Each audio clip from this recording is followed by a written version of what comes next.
돈으로 거래된 220만 원의 거래. 은주는 26의 나이에 이미 인생의 무게를 온몸으로 느끼고 있었습니다. 병든 어머니의 병원비, 동생들의 학비, 그리고 아버지가 남긴 빚까지. 가난은 그녀에게서 꿈을, 희망을, 그리고 선택권까지 빼앗아갔습니다. 그런 그녀 앞에 중매쟁이 아주머니가 나타났습니다. 조건은 좀 까다롭지만 당장 220만 원을 줄 수 있어요. 그리고 매달 생활비도 보내드릴 수 있고요. 은주는 그 말에 귀가 솔깃했습니다. 220만 원이면 당장 어머니의 수술비를 낼 수 있었고 동생들도 학교를 계속 다닐 수 있었습니다. 어떤 조건인데요? 은주가 조심스럽게 물었습니다. 중매쟁이는 시익 웃으며 말했습니다.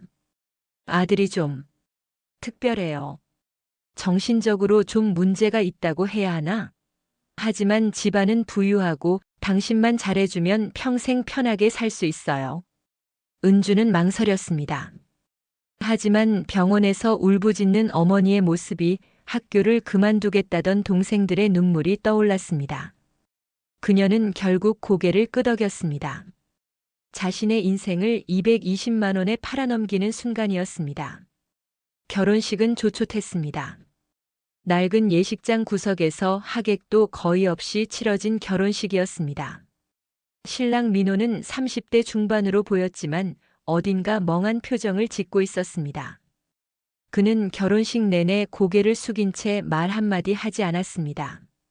시아버지 박 회장은 70대 초반의 남자였습니다. 그는 작은 건설 회사를 운영하며 지역에서 나름의 영향력을 가지고 있었습니다. 날카로운 눈빛으로 은주를 훑어보는 그의 시선에서 은주는 본능적으로 불편함을 느꼈습니다. 잘 왔어요. 우리 민호 잘 부탁합니다. 박 회장의 말은 정중했지만 그 눈빛은 은주를 사람이 아닌 물건을 보듯 차갑게 바라보고 있었습니다. 시동생 민수는 20대 후반으로 형과는 달리 멀쩡해 보였습니다. 하지만 그가 은주를 바라보는 시선에는 노골적인 적개심이 담겨 있었습니다. 형수님, 앞으로 잘 지내봐요.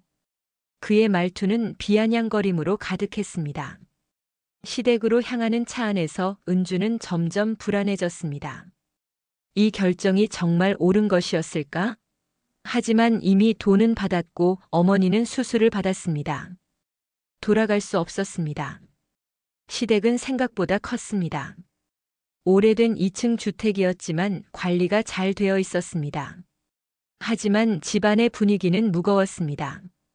마치 누군가가 죽은 집처럼 침울하고 어두웠습니다. 민호 방은 2층이야. 올라가서 쉬도록 해요. 박 회장이 말했습니다. 은주는 남편을 따라 2층으로 올라갔습니다. 방문을 열자 온통 지저분한 방이 나타났습니다. 옷가지들이 여기저기 널려 있었고 이상한 냄새가 났습니다. 민호는 방에 들어서자마자 침대에 누웠습니다. 그리고 아무 말도 하지 않았습니다. 여보, 민호 씨? 은주가 조심스럽게 불렀지만 그는 대답하지 않았습니다. 그때 문이 열리며 박 회장이 들어왔습니다. 민호는 말을 잘 못해요. 교통사고 후유증으로 정신 연령이 10살 정도밖에 안 돼요. 은주는 충격을 받았습니다. 중매쟁이는 좀 특별하다고만 했지 이 정도일 줄은 몰랐습니다. 그런데 왜 저한테 이런 말을 안 해주셨어요? 은주가 떨리는 목소리로 물었습니다. 박 회장은 냉소적으로 웃었습니다. 말했으면 왔겠어요? 우리 민호도 대를 이어야 하는데 정상적인 여자가 오겠어요? 은주는 그제야 깨달았습니다. 자신은 단순히 며느리가 아니라 아이를 낳기 위한 도구로 들어온 것이라는 사실을요. 안심해요. 제대로 일만 하면 나쁘게 대하지 않을 테니까. 박 회장의 말에 은주의 등골이 오싹해졌습니다. 다음 날부터 은주의 지옥이 시작되었습니다. 새벽 5시에 일어나 아침 준비를 해야 했고 밤 11시까지 집안일을 해야 했습니다. 청소, 빨래, 요리는 기본이었고 민호의 뒤치다꺼리까지 은주의 몫이었습니다. 민호는 말을 거의 하지 못했지만 때로는 갑자기 소리를 지르거나 물건을 집어던졌습니다. 은주가 진정시키려 하면 그는 더욱 난폭해졌습니다. 어느 날은 은주의 팔을 핥히어 상처를 내기도 했습니다. 박 회장은 매일 저녁 술을 마셨습니다. 그리고 취하면 은주를 불러 옆에 앉히고 온갖 추잡한 이야기를 늘어놓았습니다. 우리 며느리 참 예쁘네요. 민호 녀석이 복이 있어. 그의 손이 은주의 어깨에 올려질 때마다 은주는 온몸에 소름이 돋았습니다. 아버님 그만 들어가 봐도 될까요? 은주가 애원하듯 말하면 박 회장은 인상을 찌푸렸습니다. 뭐? 시아버지랑 이야기하는 게 그렇게 싫어요? 당신 입장 생각해봐요. 여기서 쫓겨나면 어디 가서 살 건데? 은주는 참을 수밖에 없었습니다. 고향에 있는 가족들은 매달 들어오는 생활비로 겨우 생계를 유지하고 있었습니다. 은주가 여기서 쫓겨나면 가족 모두가 길거리에 나앉을 판이었습니다. 민수는 형수인 은주를 노골적으로 무시했습니다. 형수, 밥이 왜 이래요? 제대로 만들 줄도 모르나? 그는 식사 때마다 트집을 잡았습니다. 심지어 식탁을 뒤엎은 적도 있었습니다. 어느 날 은주는 민수가 자신을 훔쳐보고 있다는 것을 알게 되었습니다.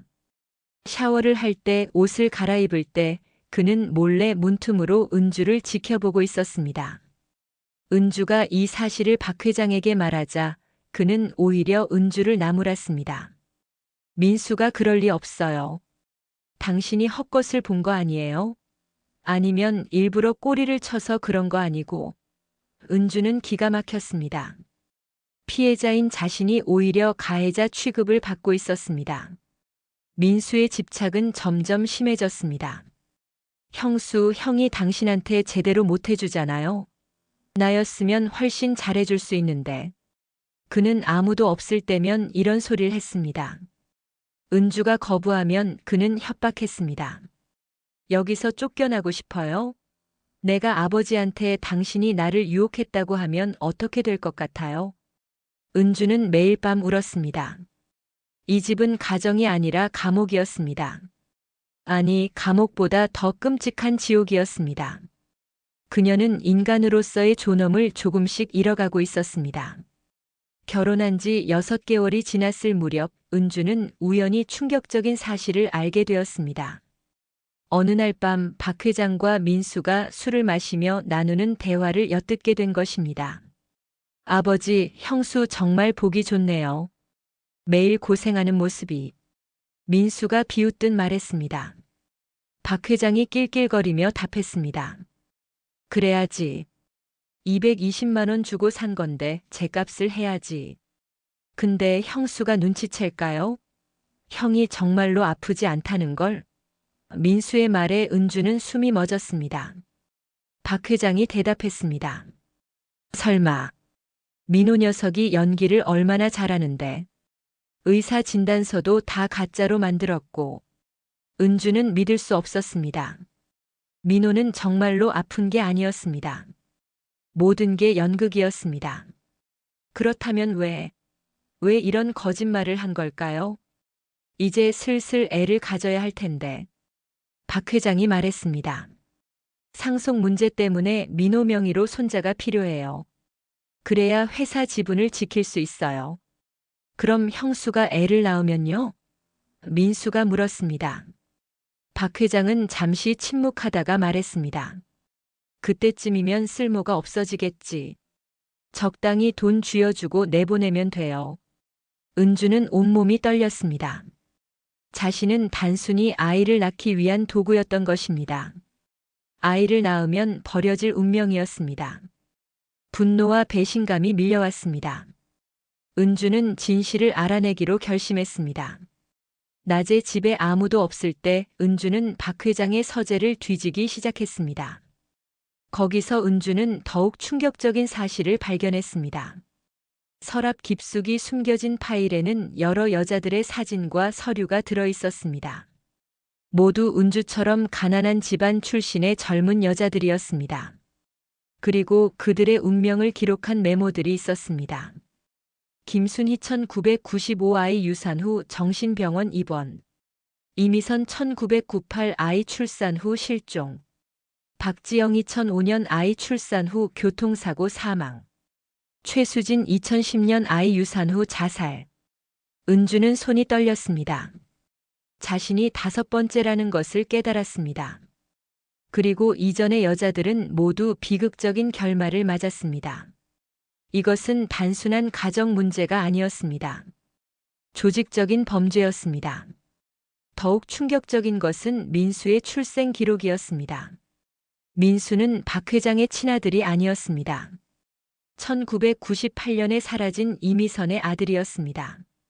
박 회장은 이미선을 통해 아이를 낳게 한 뒤 그녀를 없애고 아이만 키운 것입니다. 서류를 더 뒤지던 은주는 또 다른 비밀을 발견했습니다. 박 회장의 회사는 겉으로는 건설회사였지만 실제로는 불법 대부업과 유흥업소를 운영하고 있었습니다. 그리고 그 과정에서 수많은 여성들을 착취하고 있었습니다.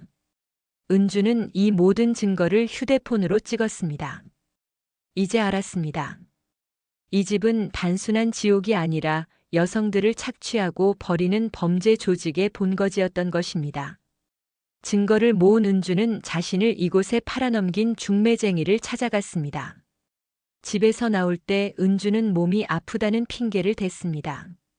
중매쟁이 아주머니는 작은 다방에서 은주를 만났습니다. 왜 나를 찾아왔어요? 중매쟁이는 불편한 표정을 지었습니다. 은주는 침착하게 물었습니다. 당신은 박 회장이 어떤 사람인지 알고 있었죠? 중매쟁이는 잠시 망설이다가 고개를 끄덕였습니다. 알았어요. 하지만 나도 어쩔 수 없었어요. 박 회장이 내 빚을 대신 갚아줬거든요. 그 대가로 여자들을 소개해주는 거예요. 이전에도 많았나요? 은주가 물었습니다. 중매쟁이는 고개를 숙였습니다. 당신이 5번째예요. 다른 사람들은 다들 불행하게 끝났어요. 미안해요. 하지만 나도 살아야 했어요. 은주는 분노가 치밀었지만 참았습니다. 다른 사람들에게 무슨 일이 있었는지 알아요? 중매쟁이는 떨리는 목소리로 말했습니다. 자세히는 몰라요. 하지만 아이를 낳은 뒤 사라졌어요. 박 회장이 돈을 주고 보냈다고 하더군요. 하지만 진짜로 살아있는지는 모르겠어요. 왜 경찰에 신고하지 않았어요? 은주가 물었습니다. 중매쟁이는 쓴웃음을 지었습니다. 박 회장은 이 지역에서 힘이 있어요. 경찰과도 연결되어 있고요. 신고해봤자 소용없어요. 오히려 나만 위험해질 뿐이에요. 은주는 깨달았습니다. 이 문제는 생각보다 훨씬 깊고 복잡했습니다. 단순히 한 가정의 문제가 아니라 권력과 부패가 얽힌 범죄 조직과의 싸움이었습니다.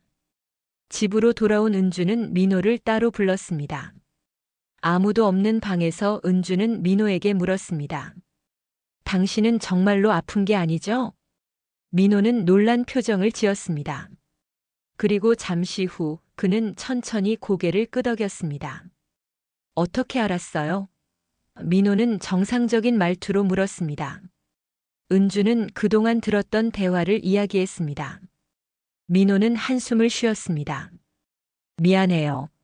나도 어쩔 수 없었어요. 그는 고백하기 시작했습니다. 어렸을 때 교통사고는 진짜예요. 하지만 완전히 회복했어요. 그런데 아버지가 계속 아픈 척하라고 했어요. 왜요? 은주가 물었습니다. 민호는 괴로운 표정을 지었습니다. 상속세 때문이에요. 제가 정신적으로 문제가 있으면 상속세를 크게 감면받을 수 있거든요. 그리고 회사 경영권도 아버지가 계속 유지할 수 있고요. 그렇다면 나는 뭔가요? 왜 나를 여기로 데려온 거예요? 은주의 목소리가 떨렸습니다.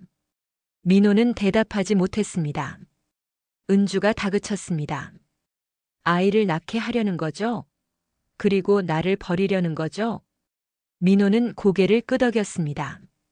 아버지의 계획이 그래요. 제 명의로 아이를 낳게 해서 상속 구조를 복잡하게 만들려는 거예요. 그래야 민수에게 재산이 넘어가는 걸 막을 수 있대요. 민수는 당신 동생이 아니군요. 은주가 말했습니다. 민호는 놀란 표정을 지었습니다. 그것도 알고 있었어요? 은주는 고개를 끄덕였습니다. 민호는 한숨을 쉬었습니다. 민수는 아버지의 친아들이 아니에요. 이전에 여기 있었던 여자의 아들이에요. 아버지는 그 여자를 없애고 민수만 키웠어요. 하지만 민수에게는 재산을 물려주고 싶어 하지 않아요. 그래서 저한테 아들을 낳게 하려는 거예요.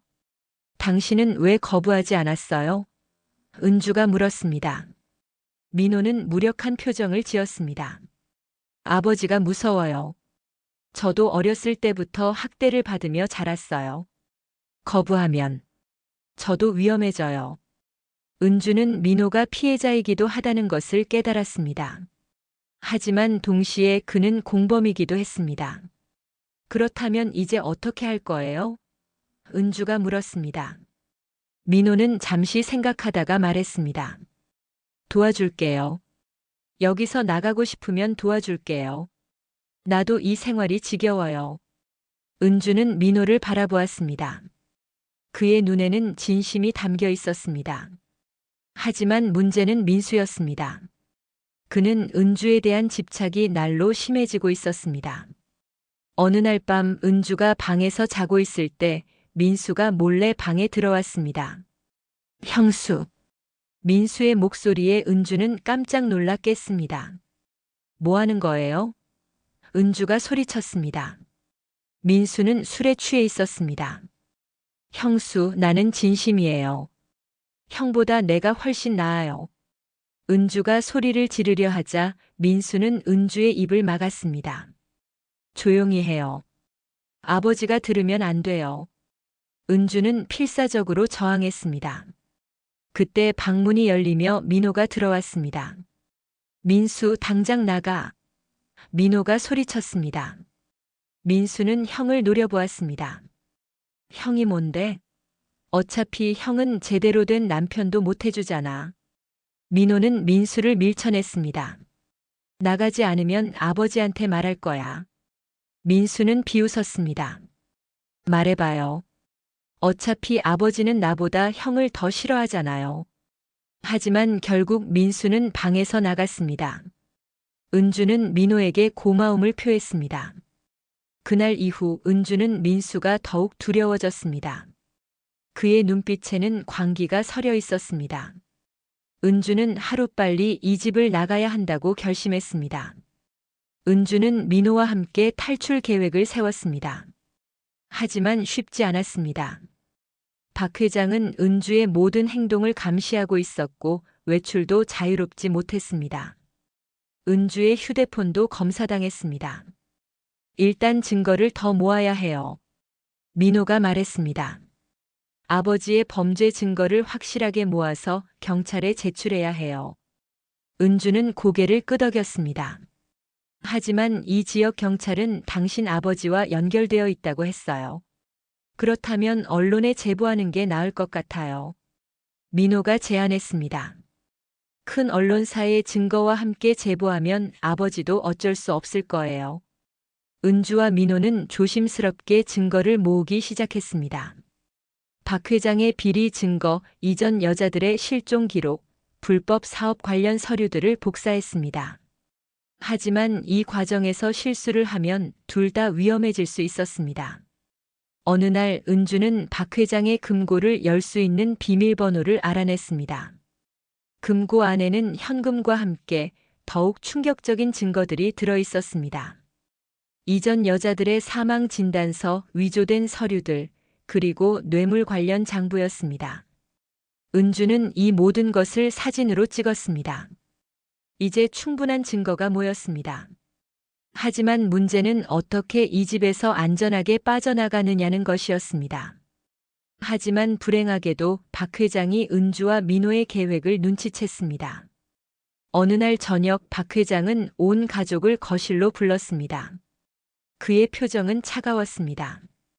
은주, 당신 요즘 무슨 짓을 하고 있는 거요? 박 회장의 목소리는 낮고 위협적이었습니다. 은주는 모르는 척했습니다. 무슨 말씀이신지 모르겠어요. 박 회장은 냉소적으로 웃었습니다.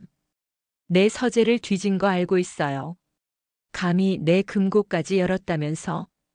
은주의 얼굴이 하얗게 질렸습니다. 어떻게? 이 집에는 CCTV가 곳곳에 설치되어 있어요.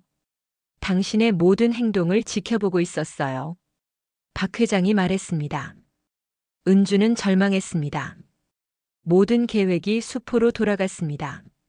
민호, 너도 공범이지? 박 회장이 아들을 노려보았습니다. 민호는 아무 말도 하지 못했습니다. 박 회장은 분노에 찬 표정으로 소리쳤습니다. 배은망덕한 놈들. 내가 널 키워줬더니 이렇게 배신을 하는구나. 민수는 이 상황을 보며 비웃었습니다. 형, 결국 들키고 말았네요. 바보같이. 박 회장은 은주를 향해 다가왔습니다. 당신 증거로 찍은 사진들 다 내놔요. 당장. 은주는 저항했습니다. 싫어요. 이건 당신의 범죄 증거예요. 경찰에 넘길 거예요. 박 회장은 은주의 뺨을 때렸습니다. 감히 누구한테 대드는 거야? 민호가 아버지를 말렸습니다. 아버지, 그만하세요. 하지만 박 회장은 아들까지 밀쳐냈습니다. 닥쳐. 넌 이미 쓸모없어. 내가 날 배신했으니 이제 민수한테 재산을 물려줄 거야. 민수는 예상치 못한 말에 당황했습니다. 하지만 곧 웃음을 터뜨렸습니다. 정말요, 아버지? 제가 상속을 받을 수 있는 거예요? 그날 밤 상황은 더욱 악화되었습니다. 박 회장은 은주를 지하실에 가뒀습니다. 당신이 정신을 차릴 때까지 여기 있어요. 은주는 필사적으로 소리쳤지만 아무도 도와주지 않았습니다. 지하실은 춥고 어두웠습니다. 은주는 공포에 떨며 밤을 지새웠습니다. 하지만 은주는 포기하지 않았습니다. 휴대폰은 빼앗겼지만 은주는 미리 준비해 둔 것이 있었습니다. 몇 주 전 은주는 모든 증거 파일을 클라우드에 업로드해 두었습니다. 그리고 신뢰할 수 있는 변호사에게 긴급 상황 시 자동으로 발송되는 이메일을 설정해 두었습니다. 만약 은주가 48시간 동안 확인 메시지를 보내지 않으면 모든 증거가 변호사와 언론사에 자동으로 전송되는 시스템이었습니다. 박 회장은 이 사실을 몰랐습니다. 그는 은주를 완전히 통제했다고 생각했습니다. 하지만 시간은 흘러가고 있었고 48시간의 데드라인이 다가오고 있었습니다. 한편 민호는 아버지에게 버림받은 후 절망에 빠졌습니다. 하지만 그는 은주를 구하기로 결심했습니다. 그는 몰래 지하실 열쇠를 구했습니다. 하지만 민수가 민호의 계획을 눈치챘습니다. 형, 뭐 하는 거예요? 민수가 민호를 막아섰습니다. 은주를 구하려고 해요. 이대로는 안 돼요. 민호가 말했습니다. 민수는 비웃었습니다. 형수를 구하겠다고요? 웃기는 소리 하지 마요. 형수는 이제 내 거예요. 민호는 경악했습니다. 무슨 소리야? 아버지가 형에게 재산을 안 준다고 했잖아요. 그럼 형수도 필요 없는 거죠. 이제 형수는 내가 가질 거예요. 민수의 눈빛은 완전히 미쳐 있었습니다. 너 미쳤어. 민호가 소리쳤습니다. 두 사람은 몸싸움을 벌였습니다. 민수는 민호를 밀쳐내며 지하실로 향했습니다. 민호는 뒤따라갔습니다. 지하실에서 은주는 발소리를 들었습니다. 문이 열리며 민수가 들어왔습니다. 형수, 이제 우리 둘만의 시간이에요. 민수의 목소리는 기괴하게 흥분되어 있었습니다. 은주는 공포에 질렸습니다. 가까이 오지 마요. 하지만 민수는 다가왔습니다. 그때 민호가 달려들어 민수를 제압했습니다. 정신 차려, 민수. 격투 끝에 민호는 민수를 기절시켰습니다. 그리고 은주의 손을 잡았습니다. 빨리 나가요. 두 사람은 지하실을 빠져나왔습니다. 하지만 박 회장이 그들을 기다리고 있었습니다. 그의 손에는 총이 들려 있었습니다. 어디 가는 거야? 박 회장의 목소리는 차가웠습니다. 아버지, 이제 그만하세요. 모든 게 끝났어요. 민호가 말했습니다. 박 회장은 웃었습니다. 끝났다고? 아직 아무것도 끝나지 않았어. 은주가 이미 모든 증거를 외부에 보냈어요. 곧 경찰이 올 거예요. 민호가 말했습니다. 박 회장의 표정이 굳어졌습니다. 거짓말. 정말이에요. 은주가 나섰습니다. 제가 모든 증거를 변호사와 언론사에 보냈어요. 이미 48시간이 지났으니 지금쯤 그들이 움직이고 있을 거예요. 박 회장은 분노로 떨었습니다. 이 계집애가. 그가 총을 들어 올렸습니다. 민호가 은주를 감쌌습니다. 총소리가 울렸습니다. 하지만 총을 맞은 건 박 회장이었습니다.